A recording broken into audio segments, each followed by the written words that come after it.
Goshen Theater Drama Club members, artists, and friends and family and everybody tuning in. Welcome to Goshen Theater Drama Club Table Talks, episode 3. Joining us today, we have our quarantine queens, Miss Molly and Miss Katie. And our special guest today is Mr. Paul Rigano, straight from New York, straight from the Broadway. Mr. Paul Rigano. You all know me. I'm Miss Amber, and I am the managing director at Goshen Theater, also the executive producing director of the Drama Club. I did some theater, and I've done some directing, and there's been stuff, and I play music and make art. And that's my life. Let's introduce ourselves for those who are tuning in for the first time. Miss Katie? Hello, I am Miss Katie. I'm an actress. I'm based out of Chicago right now. I also direct a lot of children's theater. If you recognize me, it's probably from Round Barn in the area. I worked there for a few seasons, thanks to Miss Amber. She brought me in originally to direct the camps there for the summer, and then got hired on as an actress for a while. And now she's hired me to do the camps with Goshen Theater. I'm just so excited. But yeah, that's my life. Here I am. Hello. Bonjour. Bonjour. Miss Molly? Hi guys, I'm Miss Molly. I graduated in December with my BFA in musical theater performance from Western Michigan University. Yeah. And since then, so I'm an actor, singer, dancer. I'm a choreographer as well. I've been doing choreography work in Goshen. I'm interning at the Goshen Theater working with the Drama Club. I'm a fitness instructor. Yeah, that's what I do. So those are the quarantine queens, the awesome ladies, the Goshen Theater Table Talkers, and our special guest today, Mr. Paul Rigano. Paul, tell us a little bit about yourself. Oh, I was born on the Upper East Side. No. A little shorter. Lenox Hill. My name is Paul Rigano. I'm a musician and musical director and sometime performer and composer, half of the composing team, the Rigano Songbook. I've worked regionally, sometimes at the Round Barn Theater with Amber, where I have music directed Amber and Katie. Let's see, and most recently I worked on the Broadway revival of West Side Story. And coming up, if everything, eventually returns to normal, I will be working on the revival of The Music Man as well, and various other readings and projects here in New York. I'm so thrilled to be here.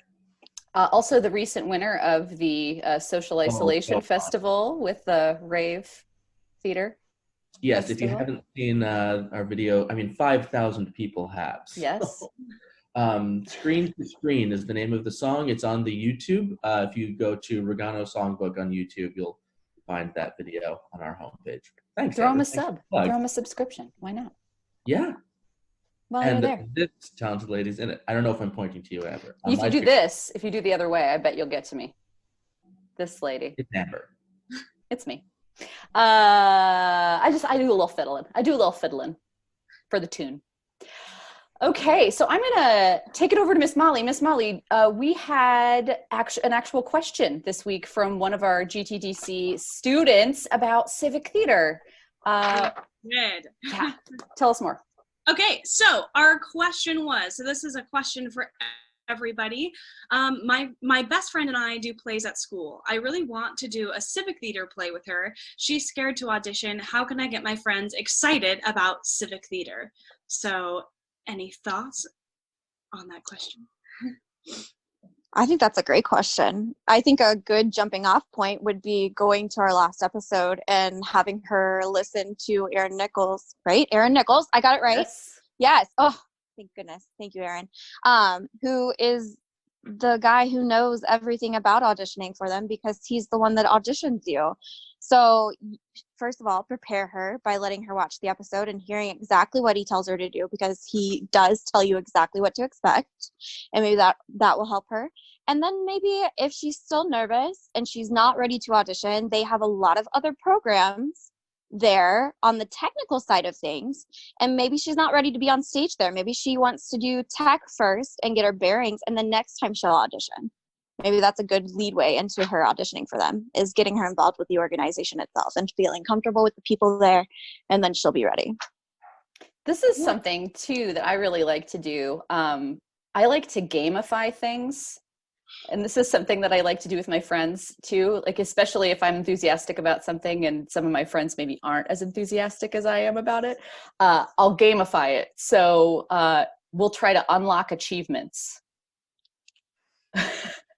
So we're going to unlock the friendship achievement of auditioning for a civic theater show together. And it makes you closer. It creates sort of a fun atmosphere with it. But like, don't be scared to reward yourself for doing something. Because it does take, you guys, it takes so much courage to do this, to get up in front of people and to say, hey, I'm here and I'm myself. And you should cast me in your show because I believe in myself. Like, that takes so much courage. So reward that courage, like try to achieve, like unlock achievements, come up with stuff like maybe attending the audition or signing up for a program. But each time you guys get an achievement together, you get a reward. For me, that's always ice cream. That was when for a time I was auditioning. I don't do it as much anymore, but that was one of the best pieces of advice that I ever got, was reward yourself after an audition. Because it is hard, it is scary, and it's doesn't get any less scary. Sorry. Just kidding. No, but the scariness, it's exciting. It's good that you should feel those butterflies every time, but that you reward yourself after makes it more, to me, I started to think like, all right, I'm just going to do this, and then I get my chai latte because I auditioned today. Little rewards. I couldn't get ice cream every time. No. Right. Not diamonds. Like. No. After the first 5 auditions, diamonds got a little tough to swing. All right. Oh, sorry. One thing that I wanted to add. Yeah. I think like the main difference between a school show and then a community show is that it's just a different group of people. So I think sometimes it's really easy to feel comfortable auditioning at school because you know everyone. So you sort of just have to get over the hurdle of auditioning for the first time at a new theater, because I mean, if you've done a show before, you know the process of a show bonds people in a way that you don't normally get to bond people with, which is really awesome and one of the things I love the most about theater. So just encouraging your friend, like, hey, once we do this one audition, if like we have the chance to do this one show, you're going to know all of these people, and then it'll feel just like school, and you'll be comfortable auditioning there. And yeah, just be prepared like you would for your school audition. So that's my final thought. Any other final thoughts? Okay, I have one. The last one would be to think of auditioning as a chance to perform. Most of us, we audition because we love performing, right? And if we just think of this as an opportunity, it's a 30-second performance, not much at all, right? It's not like doing a whole show. So just think of it as a chance to perform. If you love performing, just go out and have fun. Yeah? All right. Love that. Next up, oh, it's Amber. Just kidding. I did want to say quickly about, since we're still on last week's show, I really did want to say a special thank you. My dog is barking. It's very exciting. I did want to say a special thank you to Aaron Nichols and South Bend Civic Theater. If you can, they have a little YouTube channel. They've also got a bunch of classes and things over there. If there is a topic on theater, and especially civic theater, that you want to know about, they've got so many resources over there. They've got that great seminar on cold reading, which was in the description of last week's show, that they have so many resources. And especially right now, they're doing so much outreach online. So go check that out. And special thank you to Aaron for making time for us in his crazy schedule. Yes, thank you, Aaron. Thank you. Even Paul thanks you. Good episode. So we had our question. That's awesome. The intro to the topic today. So we're moving away from civic theater auditions today, and we're moving toward professional auditions. We're going to talk a little bit today. Mostly we're going to talk about stage auditions, and I'll put a little attack on the end today about some on-camera stuff, because I've done some movies and commercials. The real secret of it is that I'm just old. So I've been in the business a long. Seasoned. I'm seasoned. Seasoned. I've been doing this a long time. And the longer you do this, the more opportunities you have. And I'm a say yes person. So I've done a lot of stuff. So intro to the topic of professional auditions. I think that one of the things to remember about a professional audition is it's just an audition. It's just like auditioning for anything else. Auditions, as Paul said already, it's always going to be a little bit nerve-wracking. It's always going to be a little bit like scary. You're always going to get that butterfly feeling, but it's not a different butterfly feeling going into a professional room than it is when you're doing your school auditions or your civic theater auditions. So that's the number one thing to remember. But as we have in the last 2 weeks, we're going to go through sort of what to prepare, how to find auditions, what you're going to wear, what you bring, what to expect, and sort of some of the things that you will need in order to transition to working professionally. What are we going to start with? Oh, where to find auditions. This is such a good one. Okay, so opening it up to the committee. Where do you guys look when you're looking for professional auditions? So in Chicago, a lot of people, depending on what level of professionalism you may be, because there's different levels, right? You've got people who are not union whatsoever. You've got people who are EMC, which is equity membership candidate, and you've got the AEA members, right? They're the union members.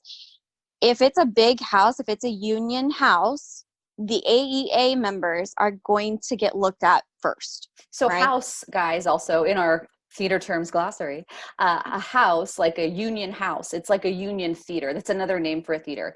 And the theater union in the United States is called the Actors Equity Association.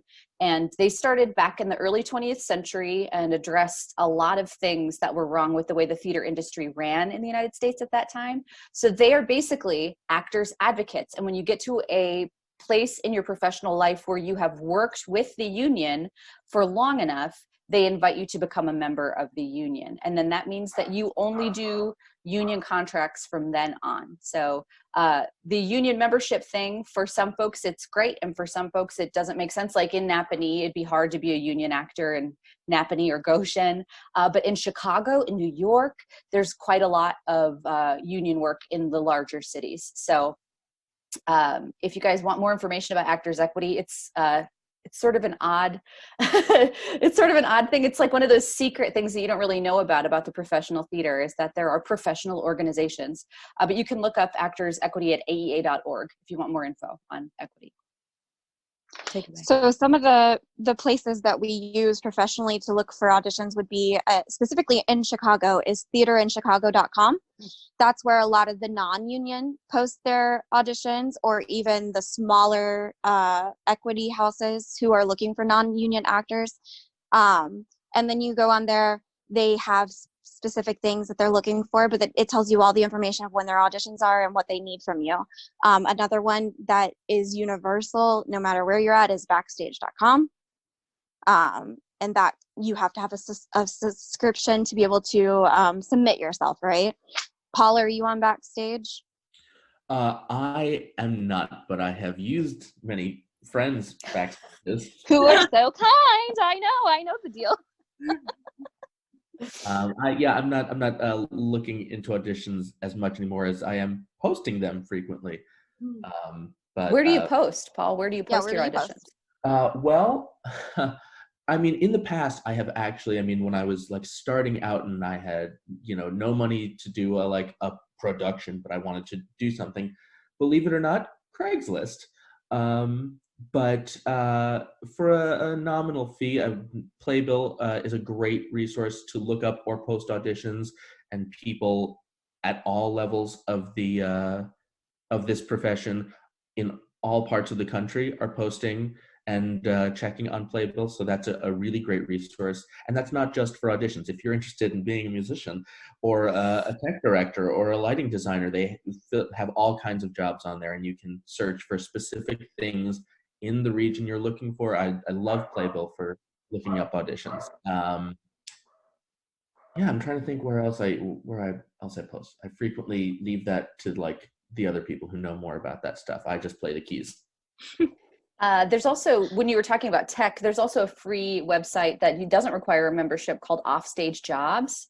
Offstage Jobs has a ton of tech. They also occasionally are looking for people who are actor tech.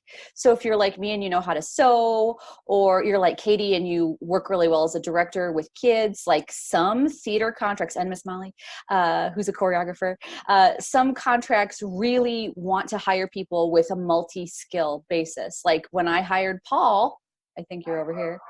When I hired Paul, I hired him as a music director and a performer.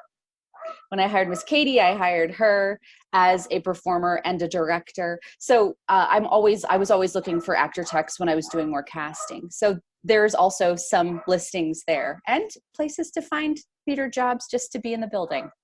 I did find you on Offstage Jobs. Yep. That's pretty cool. I was going to add, if you're sort of in the age group of college, like a theater program in college, you're probably going to start looking for professional theater in the summer. So those are all of your professional summer stock theaters. A lot of the auditions I've done in the last 4 years have revolved around those types of theaters. So you can either, maybe you guys know what the website is, I forget, but there's somewhere online, there's a list of like every professional summer theater by different states. So if you're looking to stay in the same state as your school, or if you're looking to go all over, there's also big unified auditions. There's Midwest's, there's Ohio Theater Alliance, there's Straw Hats, there's A1s. I feel like I'm probably forgetting a lot of them right now, but UPTA in Midwest. Yeah, SETC. UPTA. Mm-hmm. You'll go to a specific location. Sometimes it might be a hotel, a conference center, a big building, and you have 90 seconds. You have a little number. There's going to be a lot of people there. You go in, you do your audition, and watching your audition are representatives from 20 to 50 plus theater companies from around the country, and then they'll hold callbacks that it's usually like a weekend in those couple of days, so you might be running around to different callbacks for different theaters in the same building. And so that's what a lot of my friends and we'd take road trips in the spring during audition season, and that's how I got a lot of my summer work too, was doing those sorts of auditions. I think we're neglecting one place to find auditions, and we're to find like people who are casting. Facebook. Oh yeah. That's a big thing. A lot of theater, like especially if you worked somewhere, you'll see like the artistic director will post, hey, last minute, I need this filled. Who's got recommendations, right? This business is so much about who you know and how well you work with others. Because half the jobs I would say that I've gotten is because someone recommended me because they worked with me somewhere else. So be good to work with, friends, and you might get work. That's me too, over half. Yeah. One of my favorite stories, and it was while I was doing my first job with the Round Barn Theater, that my friend was in Chicago with a tour that she was working on, and I went to see her, and I was with her friends, and they said, "So what are you working on now?" And I said, "Oh, I'm music directing for Everplatt at a theater near here." And they said, "How'd you get that job?" And I said, "Well, I found a posting, and I called them and applied." And they're like, "Oh, you got that job? You like applied for it? You didn't know somebody?" Because it's frequently, the other way around. It's really this business is so much about people skills. Be nice to work with. I would rather hire someone I like and trust as a person and a friend over someone who's maybe a little more talented than them if I don't think that they are going to be easy and good to work with. Yeah, make friends. Make friends. That's a number one. Like maybe that's how do you get professional work? Make friends. It's so true. It's accurate. And be nice at the auditions too, because I even know that a lot of theater companies, they'll have someone from their company planted in the audition room. They might even be like pretending to auditioning, just seeing how people act around each other. And they could go back to the director and be like, "Oh, so-and-so is being quite mean out there. Don't give them a job." So just, everything's an audition, but just be nice. Yeah. Just be nice to everybody. That's such a good piece of advice in general, I think. So where are we now? Oh, Miss Katie, what to prepare? Yes. What do folks need to prepare? Let's start that one. So once again, wherever you find your audition, whether it's on one of these websites that we've said or a post online, or you go to that theater's specific website, that's a great place to go and find their audition information. They're going to tell you exactly what they want to see, right? They're going to tell you, I want a 30-second monologue, contemporary style, or I want a classic monologue. Classic is going to be older styled, right? Maybe Shakespeare in there. And then they're going to tell you, I want 16 bars, which equals roughly 45 seconds of a song, right? You want it to kind of make sense. And they may tell you, I want it in the style of the show, or I want it from the show. That one rarely happens for me. Singing something from the show, not a normal thing that I see a whole lot, but it does happen. Or they'll tell you, I want pop rock, whatever it is. So later on, I think we'll probably do some form of a lesson on an audition book and what you have in your audition book. And that will answer all the questions that are running through your head right now as to what I'm talking about. Yeah, we should definitely do, maybe episode 4 will be like what to prepare in your book, like how to construct your repertoire book. That's a great episode 4. Paul, do you want to join us for that one too? I kind of do. I just want to do all of them. Is that okay? Just be a quarantine queen. Your family. Oh, you want to be quarantine queen? A little bit. Okay, well, we'll see. We'll see how this goes. This is my audition. Yeah. Oh, that's funny. One of the things that I like to prepare when I'm going into an audition is a joke that I can tell just in case they ask me to tell a joke. And sometimes I'll make it on the theme of the thing I'm auditioning for, just like, you know, but I'll find a joke on the internet and I'll have a joke in my back pocket. And I'm a little quirky. I have some personality. Sometimes if they don't ask, I'll like fold it into the conversation. Like they'll normally talk to you in the audition room from across the table. And during the course of the conversation, because it is a joke on the theme of the show, I'll fold that in there to show that I'm fun to work with. So I'll sometimes prepare a joke. I love that. Paul, what do you like to see? Oh, sorry. Oh, I was just going to say, when they've been sitting there all day seeing the same thing over and over again from all these people, they're going to appreciate that joke, y'all. Yeah. It is so refreshing from the other side of the table to have someone who walks in with that confidence and relaxation. And it's so hard. It's so hard to be confident when you have those butterflies. But I mean, walk in like you've already got the job and joke with them. And it's so nice. So it's a breath of fresh air after so many people, hi, please hire me, to just have someone who you can talk to. But speaking to the 16 bar thing that Katie mentioned, as the MD and frequently doing double duty as the audition pianist, it's really important that, like Katie said, that your 16 bar cut makes sense. Don't just pick any 16 bar chunk. And also, if it's 17 bars, that's okay.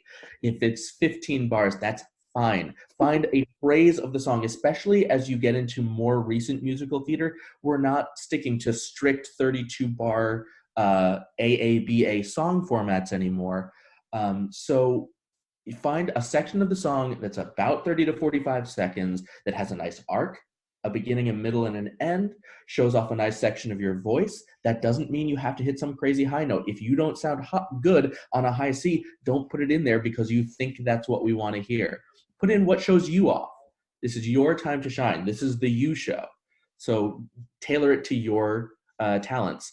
And please make your sheet music legible for the pianist. It's the first time they're looking at it likely. And they have to support you and work with you. It's a little bit like a duet. You're the star, but we're working together, and I need to have all the information that I can to support you.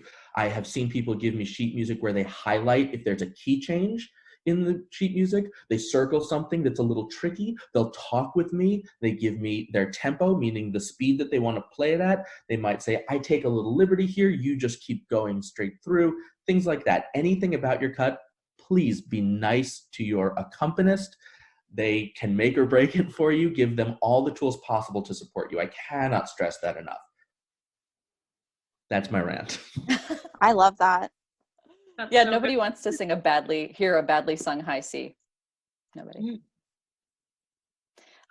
Miss Molly, what's like one of your, what are you preparing? What do you go into the audition? What's your indispensable thing in the room? Like what I go in with. Yeah, normally? what do you prepare? What do you think is the priority for preparations? Ooh, I think, well, it's a little bit different depending on if you're auditioning for one show or an entire season of shows. If you're auditioning for one show, know that show super well, and put yourself in a director's mind. If I were casting myself in the show, what roles would I probably play, and know those roles really, really well? Because if your audition goes well, they might even pull out something from the show right there and be like, oh, do you happen to know this song from the show? And if you're like, yes, actually I have it memorized and I've already done all of my work on this particular song, that's really they're gonna remember that. So know the show that you're auditioning for, or sort of know the vibe of the season of shows if you're auditioning for a full season.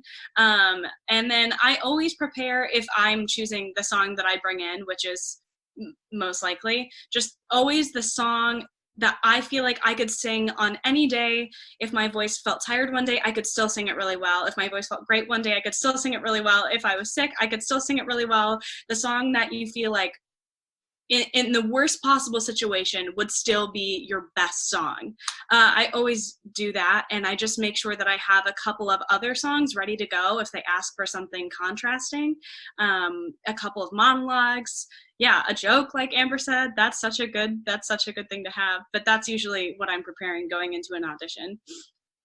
That's great. I think Molly, you wanted to move it on to the next topic. What's the next bit? Yeah, so now that we know what we're preparing, we have to figure out how to also deal with the nerves of the audition itself. And like Paul was saying, it'll be the same nerves no matter what you're auditioning for, just because it's always sort of the same situation. And this is sort of just repeating what we all were just talking about.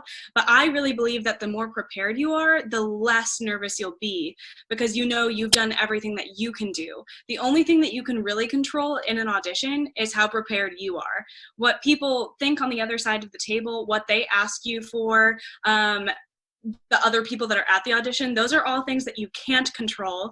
So really just realize that there's only a few things you can control in the audition situation, and control them as best as you possibly can. Be as prepared as you possibly can, be as nice as you possibly can, bring everything that you need, have your extra music, and everything else is out of your control. So to help with those nerves, I would really just try and keep that out of your mind as much as possible. And just think, especially once you get into professional auditions, it's a day at the office. It's another day at work. As actors, it's our job to audition. So of course, be prepared, like I just said, but also don't overstress yourself thinking, this is the one thing that I need. Like, this is just another day at work.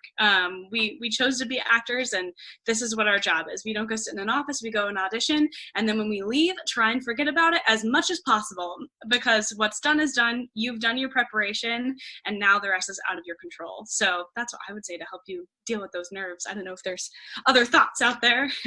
There was from Carol Burnett, and if you guys don't know who Carol Burnett is, your grandparents do. Carol Burnett had this great thing that she would do, because she, in her early career and probably in her later career, she really dealt with stage fright a lot. She would get very, very nervous. So what she would do is pretend to be someone else. She would pretend to be someone who wasn't nervous. So she, in some of her auditions, she would like think about the character or who she wanted to be, and her big, like in her head, the big definition of a confident woman to her was Mae West. She still talked like herself. She still walked like herself, but she put on this like guise of Mae West. So she would pretend, like, if I was Mae West, how would I think right now? If I was Mae West, what would I do right now? Like, how confident would I be walking into this room? If I was Mae West auditioning for this chorus girl role in this Broadway show, what would I think of that? So she would take the example of someone who had already achieved the thing that she wanted and think of it as if she already had the thing. So she would pretend to be someone else. I love that. That's so good. I've done it in non-audition situations, in fact. Like I've gone into meetings and thought, okay, if I was the CEO of a major Fortune 500 corporation, how would I approach this meeting? And I try to think in the way that that person would think. I've used it so many times. If I was doing this interview and I was Lady Gaga, what would I think? How would I do this? Like, how would I approach this mentally? I love that a lot. I think I kind of do that like subconsciously in some ways. Now that you're like bringing it to my attention, I'm like, is that what I'm doing? Yeah. I love that. Yeah. Go in the room, be the one to beat. Exactly. Oh, you already have this part. That's another thing to think. Like, never want it. Just go in and think you've already got it. And not like think you've already got it like this. Like think you've already got it like, okay, this is just a step in what we're doing. But yeah, that was what she used to do. I thought that was always really fun. That's cool. For me, I think especially when I first started auditioning professionally, it was all about, you know, you want to show them your strengths, right? That's what auditioning is. You want to show them all your strengths and your tools that you have. For me, it was also partially, and I think everyone would agree that it's also hiding some of your weaknesses, right? So what I used to do a lot in college before those big general auditions for UPTAs and Midwest and all those things that we were talking about earlier was we would do mock auditions, either just with our friends or even our professors would help us hold them. And we would run it like it was supposed to be ran in that particular audition, right? And one of the things that I personally struggle with is my musicality, right? Rhythms scare me. I have to work super hard on music. So talking to my accompanists so that they understand what I'm trying to do is sometimes difficult for me. So that is something that I would practice over and over and over again with my pianist in my voice lessons before I went to an audition. So I knew exactly what I was supposed to say to my accompanist to convey what I needed. And my accompanist would be like my personal accompanist that I used on the regular basis helped me figure out what I wanted to say and how I should be saying it to a true musician, right? So I think Paul's right. That musician who's in that room with you, who's going to help you through your song, they're your partner in that. And you've got to be able to talk to them the way that they need to be talked to so that they understand what you're trying to do. And I've actually walked into an audition and they've gone, oh, I know this one. And that will throw you off. It threw me for a loop one time when it happened to me. I don't know if you can hear me. I just dropped my bud. Hold on. We got you still. Oh, good. I had an accompanist. I walked into an audition for a professional company that I had never auditioned for, and it threw me off. I let it throw me off. I did not do what I was supposed to do, what I had prepared myself to do. And then they played the wrong tempo and I was off and I got super nervous and I was really upset with myself. But in the meantime, I also had something better to do afterwards, right? We said, treat yourself. Mine was always to have something planned afterwards, something better to do. And that day it was to go visit my fake niece with my best friend, right? Who had just been born. I got to go play with the baby. So I think it's a combination of all the things we're talking about, right? That's what really helps me with my nerves. I think of it as a performance opportunity. I do what Miss Amber says. Like the more I think about it, the more I think I pretend to be someone else in the room. Like I'm still me, but I like put my mind as if I'm already like this great performer and I'm fine. This is fine. I lie to myself. And I practice the audition process because you can practice your song over and over again. But if you are prone to nerves and you haven't practiced your full audition in the way that you're going to be doing it in that moment, you might get nervous. So practice it the way you would do it in that room with those people. Make your friends stand in on it. Sometimes the hardest thing is to perform for the people that we're closest to. If you can perform for those people, you can perform for a stranger, right? Paul, what you got? Yeah, no, I mean, like everything that everyone has said so far, 100%. I'm going to give two pieces of advice from my parents. One from my mother, which is basically what Molly said, and that is that the audition is all about me.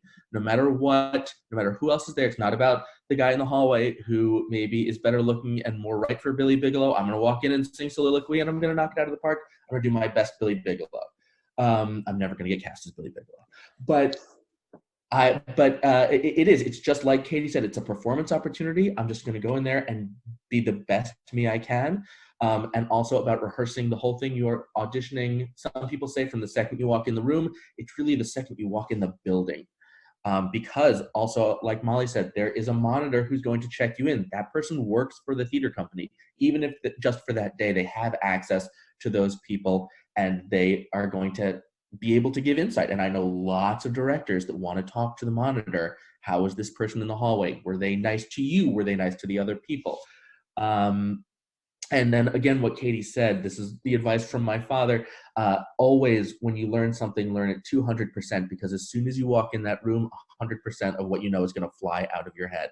So you'll still have 100% capacity. I've also heard it described, and I'm a little embarrassed to admit that I picked this up from Grey's Anatomy, but we don't practice things until we can do it right. We practice them until we can't do it wrong. I think that was a really, really smart way to put it. Yeah, isn't that nice? I really like that. So yeah, in terms of nerves, like they're never going away. Use them, channel them. That is energy that is at your disposal. So put that into your 30-second musical. I love that. So Paul, this is going to be a question like directly for you, and then we'll get some comments from the queens. So this is like what to expect. So what's different usually between like a civic theater or school audition or a program audition? What's going to be different in the room between that and a professional audition? That's such a great question. I know at a lot of school auditions, they will, I think a lot of schools have gotten better about it now, certainly at the collegiate level, but even in high schools, that they are now asking for a 16-bar cut and treating it sort of more like a professional audition. When I was auditioning in high school, it was show up, you don't have to have anything prepared, we're just going to give you some stuff from the show to learn, we're going to learn it together, and then one at a time we'll bring you up and sing. And that can, especially if other people are in the room, that can be nerve-wracking, other auditioners. In the professional world, again, like Katie said, there are varying levels. If you are, an equity actor doing lots of professional work regularly, you may have an agent who gets you an audition and an appointment. You show up at your appointed time, you come in, you do your stuff, you meet the people. There will frequently be someone called a casting director who is hired by the production or the theater company to help, someone who has a good eye for putting casts together, and this person will look good with this person, and these voice types will work well together, things like that. So you'll see usually a casting director and the director. Depending on the level of the audition, there might be several rounds where at first you're just meeting a casting director and a few people from their office, and then they'll call you back to do it again in front of the music director and the director. And then again, you'll get called back because now the producer wants to see it. And that's way up at the very professional level. But even at the basic level, we're looking at, you're walking in, there's a table with people behind it who want you to succeed as much as you do. They want you to be good. And if they like what they see, or if they need to see more, they will ask you to come back, do what's called a callback. And frequently there, you don't prepare your own material. They will send you something to prepare. Usually something from the show. Okay, we like what they did. Now let's see specifically if they can play Marcellus Washburn. I want to hear this section of the song Shapoopy, and That's a real thing, everybody. That's a real song. A real song from the Music Man. Sorry, it's the show I'm working on right now. And that just narrows it down, and it lets them see more specifically. If you don't get a callback, it does not mean you did not get the job. It just means that they saw what they needed to see in your initial audition, and they know what they need to know about you. Yeah, I think have I covered? Is there anything I'm missing? Amber knows a Um, little bit about professional auditions. a pinch. One of the things I think that was surprising to me when I was first starting out, because I had done so much theater as a young person and as a student. But the first time I was called upon to do an actual professional audition, I was surprised that we were in basically a conference room. Mm. Because I was accustomed to auditioning in a theater when I was at school. I had auditioned in like a big dance studio before, like places with really good acoustics. But the first time I ever did a summer stock audition, they had rented a small conference room in a hotel to hold their auditions because they were out of town. Because with summer stock, a lot of times they're in smaller towns. So they're going to not be able to do an audition at their home theater because it's in a little town. They don't want everybody to have to come out to the teeny tiny town. So they rented this conference room, and it was surprising to me. And I was sort of shocked. So sometimes you're going to audition in an office, sometimes a conference room. Molly talked about like some of those unified auditions. You might actually be like in a hotel room.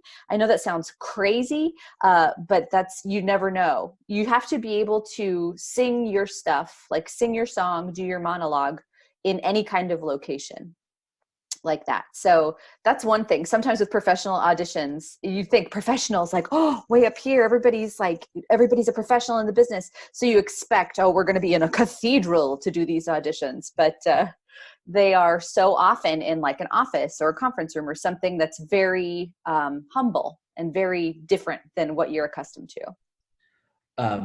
To that point, also, just speaking of where you'll be, I know specifically in New York, they are frequently at a studio space, and you're in just a small room, like Amber said, but there is a secondary room because a lot of these auditions bring a lot of people. And there will be a secondary room called the holding room, and that's where you'll first show up. Do we talk about getting there early and signing in and all that kind of stuff? Is that valid We information? haven't talked about Yeah. any of that stuff. So in New York specifically, and I know Chicago is definitely better about this. Sorry, New York, we're getting there. When I was auditioning, and people I know who are auditioning in Chicago now, I know that they are better about making appointments for auditions so that it never gets too crowded. But in New York, certainly in the non-equity world, there is a sign-up sheet that goes up when the monitor gets there first thing in the morning, usually around 8-ish. And that is the list, depending on what number you get when you sign up, that's when you're going to go. It could be a few hours before you get there. A lot of people will take the liberty of getting there before the monitor and start what's called an unofficial list. People, I mean, I know for some crazy auditions for things that people know will be highly sought after, this is insane, but I've heard of people getting there at 4 or 5 a.m. Now that's, again, ridiculous. That's not the norm. But 6 is not ridiculous. About 6 a.m., some people will get there, camp out. They'll bring, I know some people who bring their whole makeup kit, and they come there almost in their pajamas, just, I'm here, I put my name on the list. Okay, I'm going to go sit in the hallway and wait. And then while I wait for my actual appointed time, put on the full beat, run into the bathroom and get my audition dress on. Oh, we didn't talk about, we're going to, I guess. We We are. will. Yeah. It's down the So, list. yeah, it's not fun. It's not a great system. I will publicly denounce it right now. But there you go, off my soapbox. That's just part of the game right now. Yeah, it absolutely is. So on that note, sort of channeling us into our next topic, Miss Katie. Yeah, we're going to talk about what to bring to your audition, right? Number one key, resume and headshot and your audition book. Those are the two big things. The next would be yourself fully dressed. You should be there. I would bring some headphones. I usually keep recordings of my accompaniment to practice with on like my voice memos so that I can listen to it a million gazillion times, because as I already stated, I freak out about rhythms. Doesn't matter how long I have been doing the song, I will listen to it all morning until it is time to go into the room to audition. every time. That is my thing. I just over and over. But yeah, your audition book, your headshot resume, those are the big things they're going to be looking for. Yeah, y'all know. To bring with you. Y'all know I'm going to say water. Yes, water. Bring water. If you're a dancer, bring every dance shoe you have, even if it just says it'll be a jazz combination. Bring your character shoes, bring your tap shoes, bring your ballet shoes, because if they finish that combination and say, "Oh, do you happen to tap?" you can say yes and put on your tippity taps and do a triple time step right there. Because they're not going to wait for you to go get it, or they're not going to say, "Oh, well, could you come back tomorrow and tap for us?" They're way too busy for that. That's true. Paul, what do you bring? Yeah, water is key. Because I know, again, because I'm not auditioning super regularly, I think that when I do, the nerves are a little heightened because it's like, this isn't my comfort zone. I'm on the wrong side of the table. So it's something about just having a bottle of water there to just be like, we're fine, we're good, we're hydrated. I like to bring something to occupy, a crossword or anything like that while I'm waiting, just to occupy my brain so that I'm not going down that rabbit hole of like, oh man, that guy wore a better shirt than me and maybe they're going to get it, the usual actors worrying about other people's shirts. So something to occupy my brain while I'm waiting to audition. Definitely my book and multiple copies of my headshot and resume. And a smile. Always bring a smile. I love that. I have a quick question, and it's for Amber and Paul, because you guys are both musician actors, right? So when you go to those auditions, if it were to be one where you could be playing an instrument as a character, do you take your instrument with you? I know at Midwest or like UPTAs, they always told us if we played an instrument proficiently and we put it on our resume as a special skill or whatever, we should have it with us for the callback times for those individual callbacks. Is that something that you guys do at professional auditions as well? Is that something they specify? Yes. So my most in-demand instruments are violin and guitar. Generally with piano, if they want you to play a piano, they're going to provide it for you. They'll bring a keyboard or something. You don't have to like hire a piano mover to bring your piano, because most places there's going to be an accompanist. A problem I've run into is, this is going to sound ridiculous, but being a multi-instrumentalist, because I play stringed instruments, I started playing the viola, which made it very easy to learn the violin and very easy to learn the cello. And then I had calluses on my fingers, which made it easy to learn the guitar. So it was sort of like a gateway thing. And I didn't make friends very easily as a child. So music was my friend. I was a little awkward. So I applied that time that most people spend making friends to learning new instruments. So I have a lot in the can. What I will usually ask, because all of my instruments are listed on my resume, well, not all, but the ones I feel most confident about. I have gotten questions about, like, do you play the arhu, for example? Or do you play hurdy-gurdy? Like weird ancient instruments. And I say, well, no, but I can play all of these other instruments that are applicable to that, so I can learn that instrument. But I have an arhu in my house right now. I'm trying to learn it. What is an arhu? What Arhu, it's a drum instrument. It's got a small drum on the bottom and it's got strings. It's a bowed instrument, but it's a pulled bow. So the bow hair is on the other side of the string. It has two strings and you push down. There's no frets. You don't make any neck contact. So you're just pushing down the string, and it's Asian. So it's sort of that, if you can think of like the scores of movies that are from Japan specifically, that sort of string sound. You're like, oh, that sounds like a modified violin. That's what it is, but it's weird. Hey, that was a tangent. So, for me, it's tough because if I were to bring every instrument that's on my resume lists violin, viola, cello, bass, guitar, mandolin, mandola, and auto harp. So I've only 4 times been asked to bring all 8 of those instruments. One of those times was in Chicago, and I had to do it on public transportation. The worst day of your life? It Was it the worst day of not, your it was not great. Well, also I had to get there. I got there, well, my first load on public transportation was 4 hours ahead of time. So I had to take the stuff there, store it, go back and get more stuff, and then come back. Then I had to tune everything, including an auto harp. I had to tune everything and then get everything set. It took me and 2 interns to get all my stuff into the audition room to do the audition. And they also wanted me to play and sing on the piano. So I had all my instruments lined up. I had my crate of music, sat down at the piano to sing my song, and I started singing, and they went, "Thank you." I would have been like, no, you about to get a full concert today. And I said, "Thank you for this section of this audition," or "Thank you." And they were like, "Thank you." And I was like, great. And I will not lie, as I packed up all my instruments, I cried as I was packing all my stuff up, because I knew I had to do 2 trips on the Red Line train to get my stuff back to my house. So not only did I have to, like, in shame, take all of my instruments back, I had to, like, come back to get another load of instruments. What neighborhood were you in? I was in, do you know, like, north of Devon? Yeah, that's where I live, north of Devon. Yes, I did. Park, yeah. Yeah, I was living on Belmont at the time. Okay, this is like now neighborhood talk of Chicago, but I was living in Boys Town at the time, which is probably, what, a 25-minute train ride? That's right by Cheesy's. Yeah, right there. It is. It is.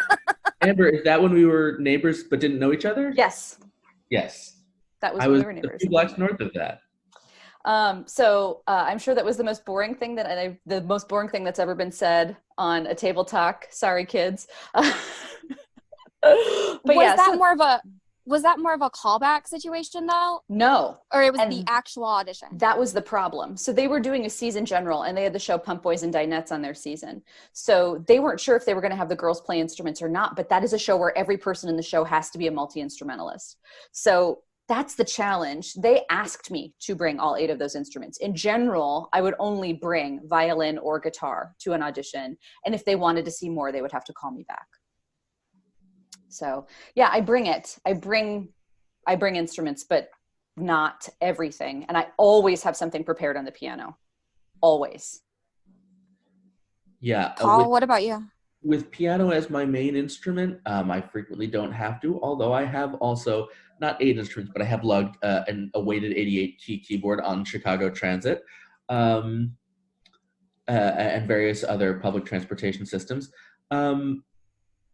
I have occasionally brought my trumpet when it was called for. I've never brought it if I wasn't sure. It was usually hey, we need an actor who plays the trumpet. Can you bring it? And both times they were resounding failures. But I brought it and I didn't bring it. Not those days. But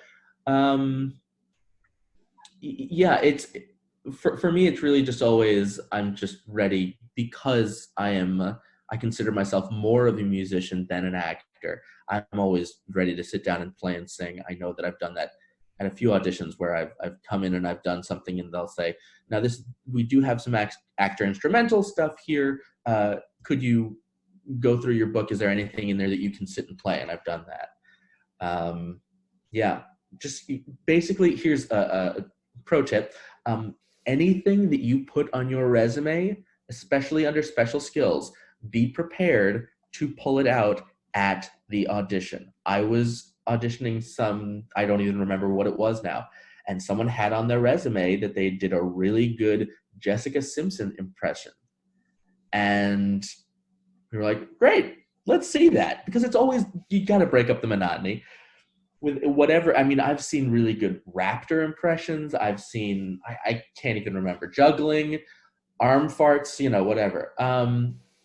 So she says, okay, so my impression of Jessica Simpson is basically specifically her as Daisy Duke in the Dukes of Hazzard film. And then she said, hey, y'all, not joking. That was the impression. She did not book the job.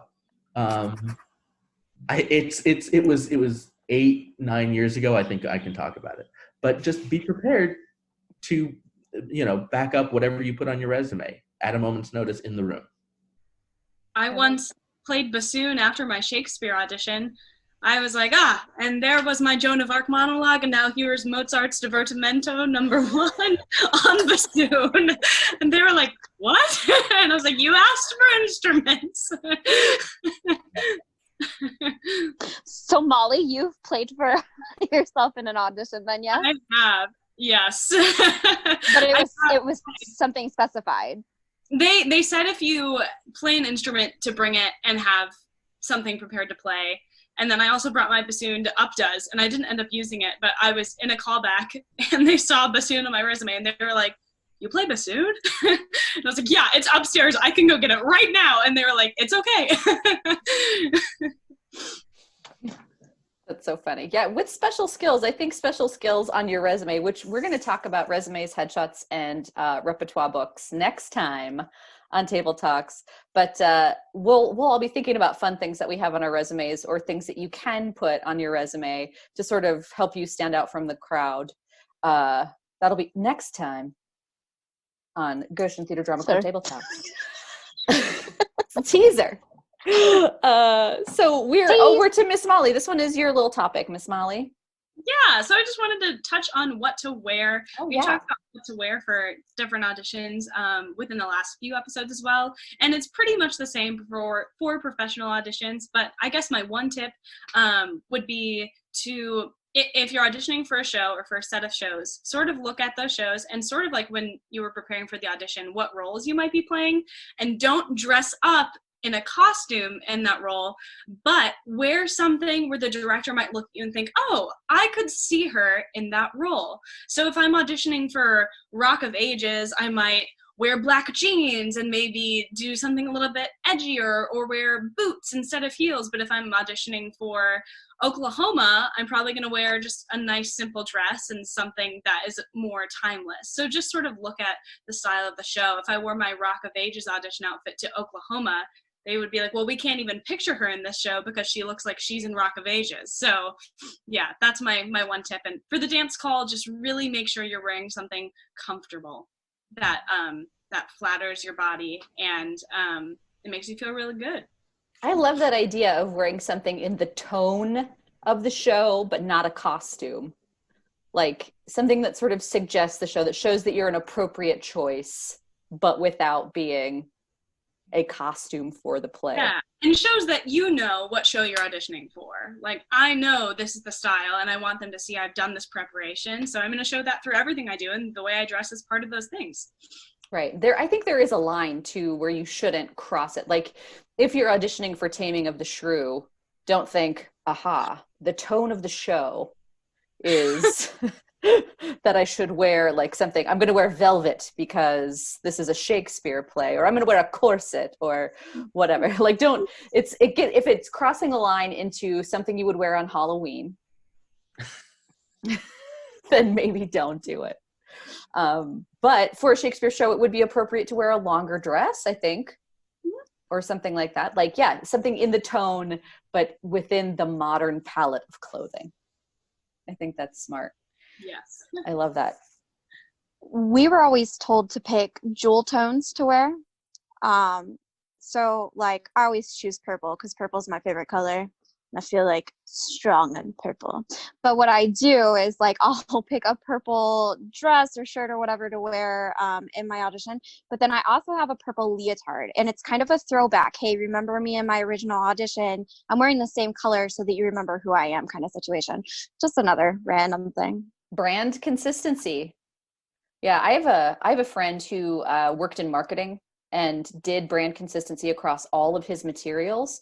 So his headshot, he did some graphic design on the back of his headshot that matched a particular palette, and his shirt and his headshot was in that palette. He would wear clothes in that palette, and then everything he had, including his audition book, was in that palette. His water bottle was in that palette, so that like everything was brand specific within a color palette.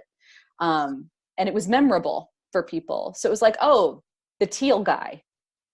Yes, we remember. So yeah, brand consistency. And that's, again, remember last week we talked about type a little bit. That's like knowing your type.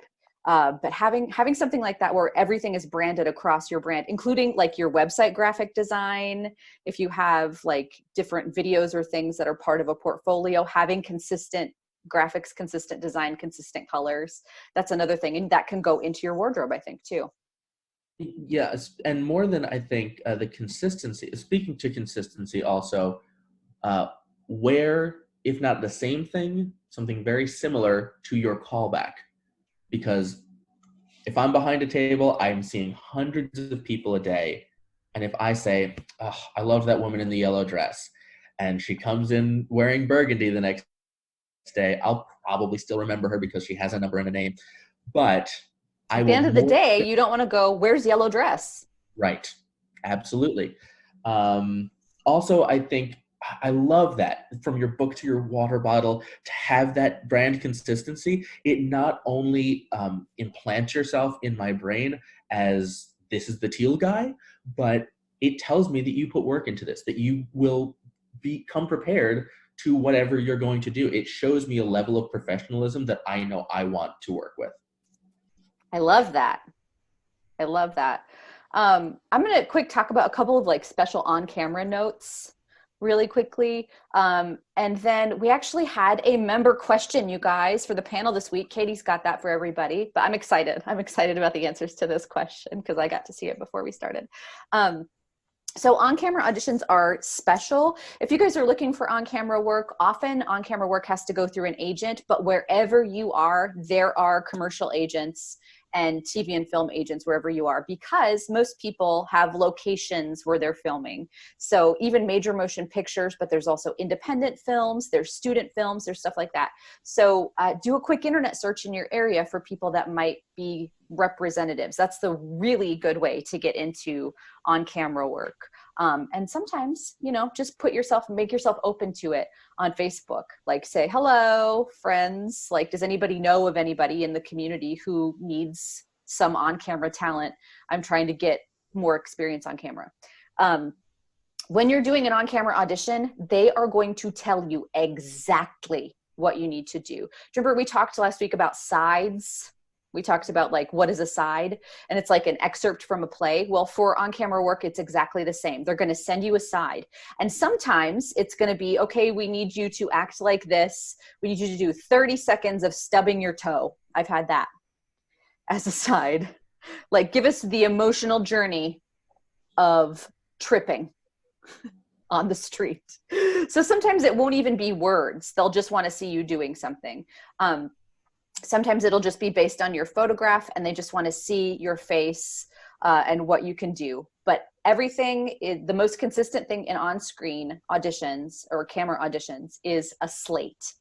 So sometimes you will have to slate in an on-stage audition. And what a slate is, it's basically you say your name, and you say, if you're represented by somebody and it's on camera, you say, my name is Amber Burgess, represented by Beautiful Burgess Inc. And this is an audition for this piece. So you will do that slate at the beginning, or my name is Amber Burgess, I'm number 859, and I'm reading for Pretty Girl on Bus, literally once. I did a commercial where I was Pretty Girl on Bus. So obviously. So they'll tell you what you're auditioning for and what your slate needs to contain. The slate is the hardest part. Standing there and saying your name and what, because it has to be so specific. So practice your slate in the mirror. And I don't generally say you should practice anything in the mirror ever. But for a slate for an on-camera audition, always practice your slate in the mirror, because you're going to have to look into an eye of a camera in order to do your slate. So look yourself in the eye in the mirror and say your slate over and over and over again. Because flubbing your slate is the first sign of bad things at a camera audition. In an on-camera audition, you're going to be in the room by yourself, usually with a tech person for the camera. And you're generally not going to be seen by the director in person. They're going to see you on camera only. So it's a little bit less nerve-wracking, but it feels like less of a thing. So bring the energy that you would bring to a regular audition, because you don't have an audience at all. It's just a camera. But guess what? In on-camera shoots, you don't have an audience at all. It's just the camera. So bring that same energy that you would bring. So slating, and they're going to tell you exactly what they want, whether or not it's text. It's not always consistent.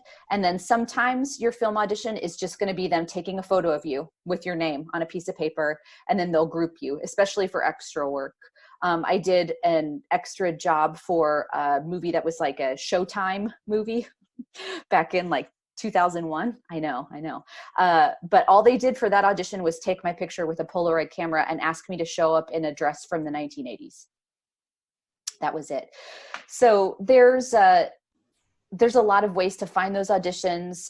Most of them are just through agencies or through people who are looking for on-camera talent in your area. But yeah, Facebook is a great place to look.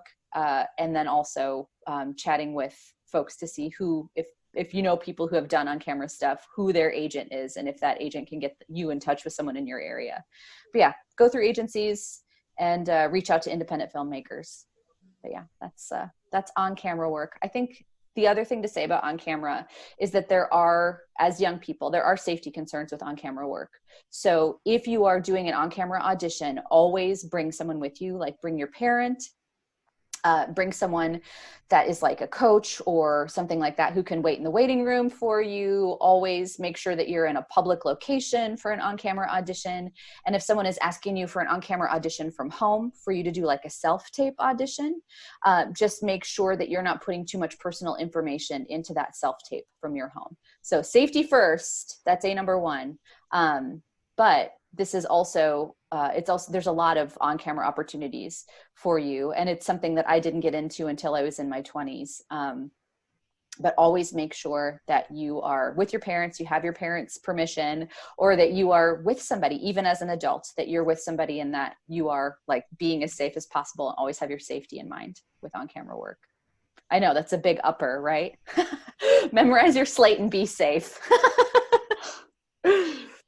Amber, technical question on that. You said when they're slating, they're looking straight into the camera. Where's their focus when they're doing their readings? That's a really good question. It's straight into frame unless they tell you otherwise. So the audition that I did where I had to stub my toe and have the emotional journey of stubbing my toe for 30 seconds, that audition, I was pretty focused on my toe. So that one, they didn't want camera contact, but they told me that. Other auditions I've done have been for things like industrial film, where I was presenting an idea about material safety data sheets, actually.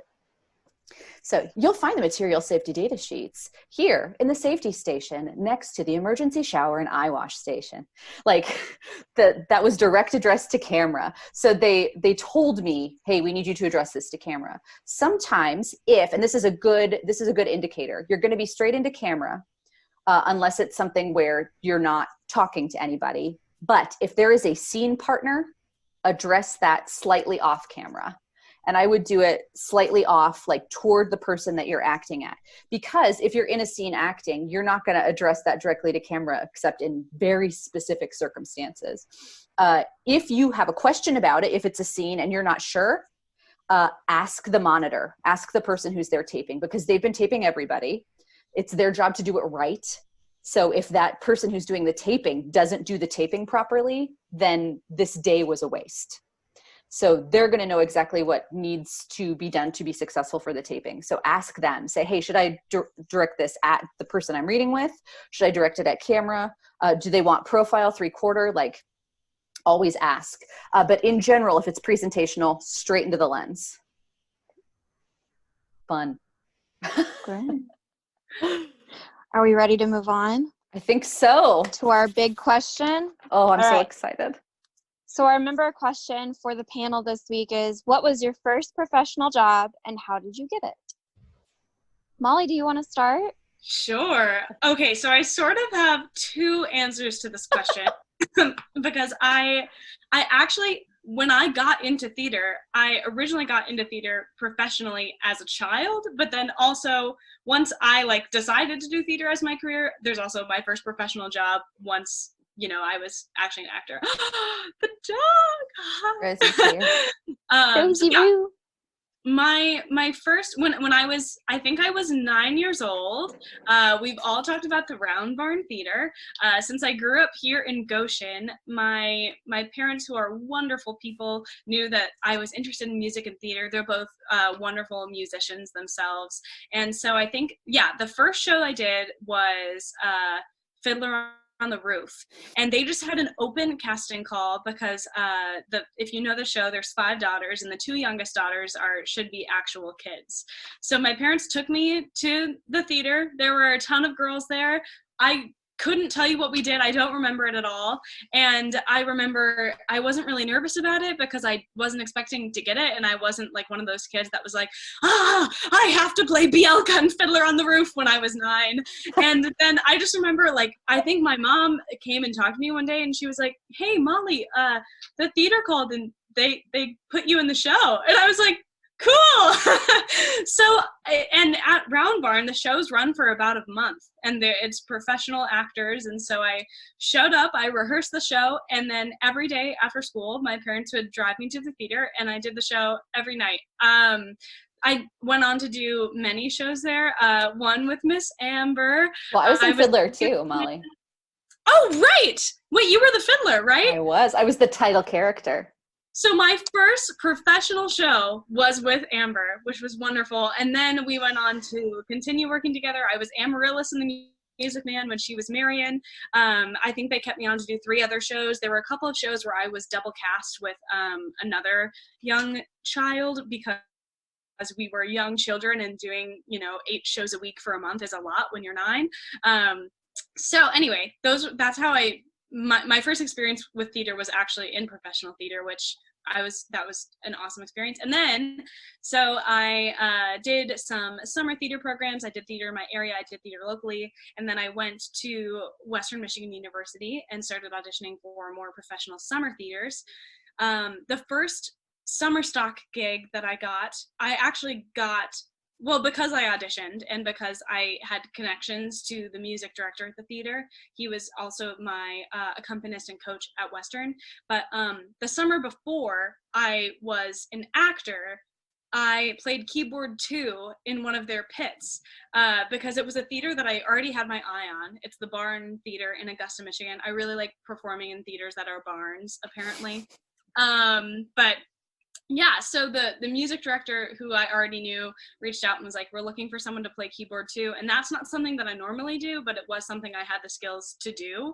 And I really wanted to work at that theater as an actor, so I said, yes, I will do it. And so I got to know the family that owned the theater. I got to know everyone. And so when the next year rolled around, they knew who I was. They remembered me. I had the recommendation of the music director, and that's how I got that gig.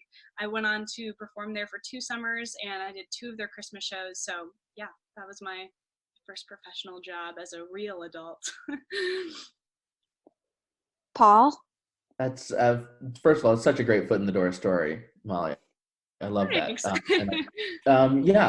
I guess my first professional acting gig, I was also pretty young, and my friend, one of my best oldest friends, Brett Fox, follow him on social media, I don't know, he was doing a lot of professional work as a kid. He had his equity card when he was like 8. He was doing the Christmas Carol at Madison Square Garden as young Scrooge for a few years running. So he had been working with a group playing Christopher Robin in a Winnie the Pooh stage adaptation, and he couldn't do it and recommended me, and I didn't even audition. So I don't know. I mean, that speaks to the it's who you know thing. But then it was about 6 years later, my first professional music direction gig, the elementary school that I had gone to was doing Willy Wonka and the Chocolate Factory.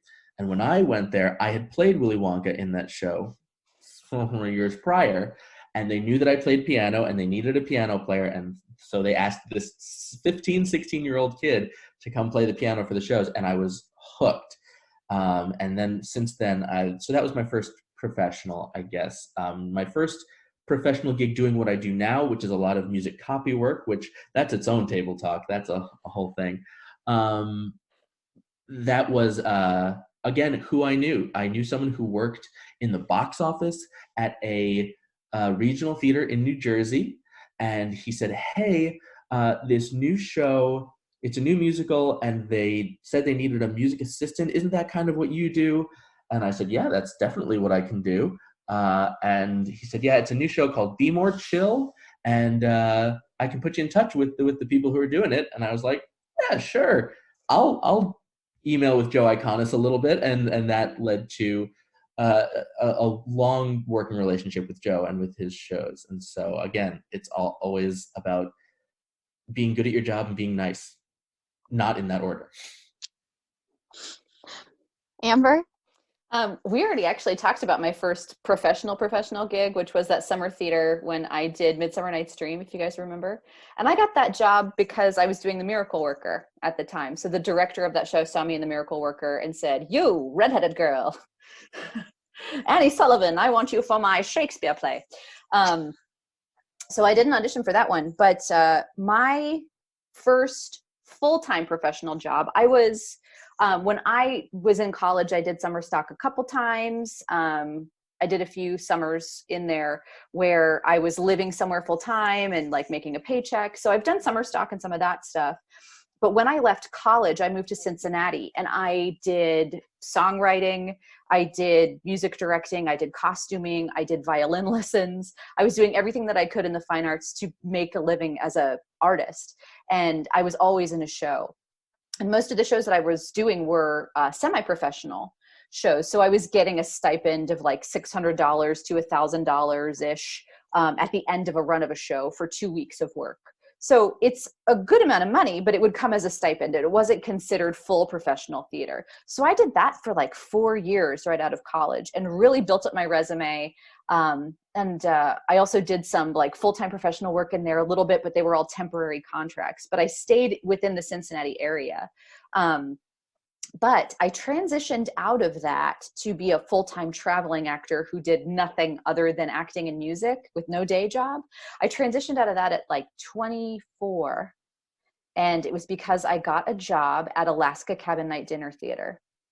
And the way that I got that job, it is like a long chain of events. I had auditioned on the Showboat Majestic for a director named Isaac Turner. His shows were brilliant. I was a fangirl of his production of Shenandoah. Like, I had a crush on everyone in that show. Loved it. But he was such a great director. I wanted to work with him so badly. And I had done auditions for him and just not gotten cast. So he did this production of Where's Charlie, where I didn't get cast. And I was like, you know what? You guys have a live pit orchestra. I'd love to play in your pit. The music director was like, well, we don't have a cellist. So I played cello in the pit for Where's Charlie. Isaac and the music director were best friends, and I made friends with the music director through that. So we started hanging out. Then he was casting a show the next time called The Human Comedy, which is a through-sung Galt McDermott folk opera. That I think it ran on Broadway for 7 days. So they were doing a production of that. He cast me in that show. And Isaac, every summer, would go to this Alaska Cabin Night gig. And through working with him in Where's Charlie and Human Comedy, he was like, Amber works hard. She could handle 5 months in the wilderness. Let's go do this. So through that job, literally every other job that I got through my career was through knowing somebody through that first gig. It is crazy how it is just a chain of people, even like getting to be seen or getting into an audition. It all happens because of the things that you do. So even if you think, oh, I'm doing this humble show in these humble circumstances, whatever it is, that's never the case. Wherever you are is an opportunity for greatness, and it's an opportunity to show who you are as a person and how you work. So that's the trajectory of everything that I have done, like in a line leading to today, happened because I decided, you know what, I'm going to not be prideful and I'm going to play the cello for Where's Charlie in this pit orchestra. So you never know what opportunities are going to open up from taking those gigs. It's the longest answer to a simple question. No. So my first gig was with Tent Theater in Springfield, Missouri. They are connected with the university I went to, Missouri State University. They are an equity house. And that was my first gig that I ever got professionally right out of college. Like I was graduating and like month before got the contract. I was ecstatic. I did 110 in the Shade. I was in the ensemble. My name was Mrs. Jenkins, I do believe. She's just a mom. She's a mom. Because I am a mom. That's what my life is. So yeah, I did that. And then I also, at the same time that I booked that, I also booked Great Plains Theater in Kansas, in Abilene, Kansas, through UpDoes. Through UpDoes is where I got that gig. So as soon as I ended with 110 in the Shade at Tent, I went straight out to Great Plains. And just like Miss Amber, like literally from then on out, it's basically been a domino effect, because I went back to Tent another time. I went back to Great Plains a second time because they liked working with me. At Great Plains, I met Michael Redondo. Michael Redondo was the one that introduced me to Amber and recommended me as the camp director position while I was just finishing up a tour with Prairie Fire Children's Theater, which is how I know how to do my camps, was because of the tools they gave me. And then Amber, through Round Barn, I met one of our stage managers who actually recommended me for my first Chicago big theater job. And so like she was like, you need to submit for this, and then she kind of pushed me through, and I ended up booking work in Chicago for this amazing show that was so silly but so fun. And I got to work with Martha Wash, who was like one of the It's Rain Men singers. Yeah, best time ever. And then, you know, like now I'm here with Goshen Theater doing camp stuff because of Amber. So like it truly is just like what Amber just said, like literally would not be where I am or have the people in my life that I have had I not made the decisions or booked what I booked and worked the way I worked. And people liked me enough to recommend me. So that's why I really do believe if you are a good person who has talent but works hard, because that's the true thing here, right? Because hard work will beat out talent every time.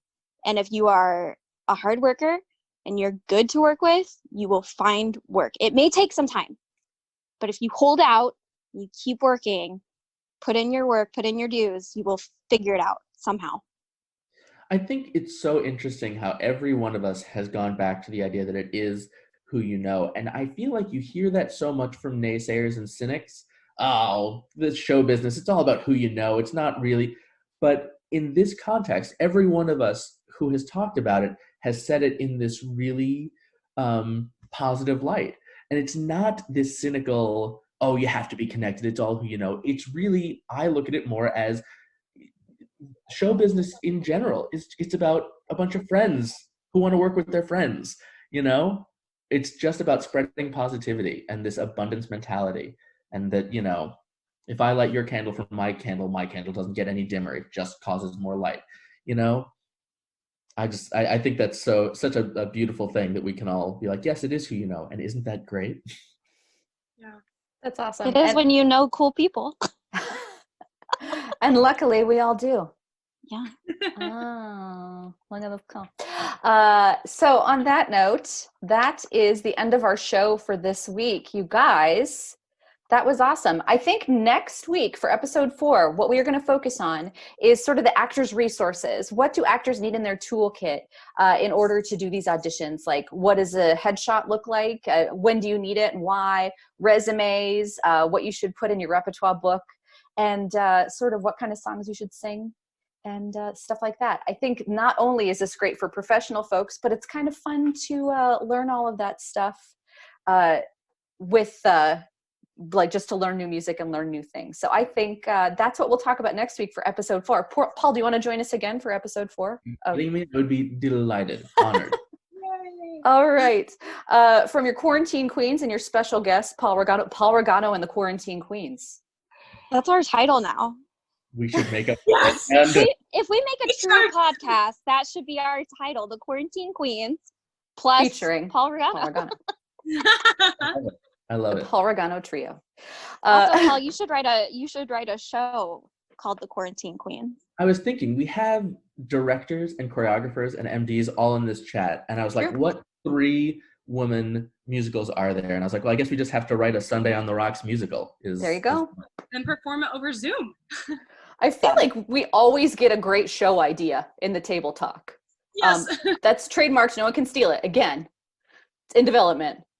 So we will see you guys next Friday. Thank you so much for tuning into Goshen Theater Table Talks. From all of us to all of you, thank you for tuning in, and we'll see you next time. Bye, friends. Bye.